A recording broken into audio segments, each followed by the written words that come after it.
নমস্কার।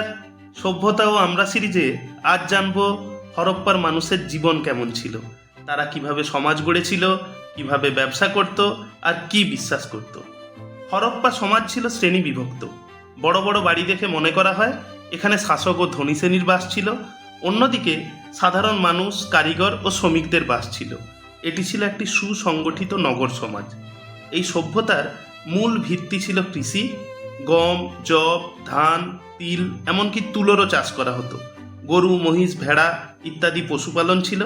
অর্থাৎ কৃষি ও পশুপালন ছিল তাদের অর্থনীতির ভিত্তি। কিন্তু শুধু কৃষিই নয়, হরপ্পাবাসীরা ছিল দক্ষ ব্যবসায়ী। স্থলপথ ও জলপথ দুই পথেই পণ্য পরিবহন হতো। মুদ্রা ছিল না, বিনিময় প্রথায় লেনদেন হতো। হরপ্পা সভ্যতার অন্যতম রহস্য তাদের সিলমোহর। এই সিলমোহরে খোদাই করা থাকতো প্রাণীর ছবি এবং এক অজানা লিপি। এই লিপিকে বলা হয় সিন্ধু লিপি, যা আজ পর্যন্ত পাঠোদ্ধার সম্ভব হয়নি। এই অমীমাংসিত লিপি হরপ্পাকে করে তুলেছে আরও রহস্যময়।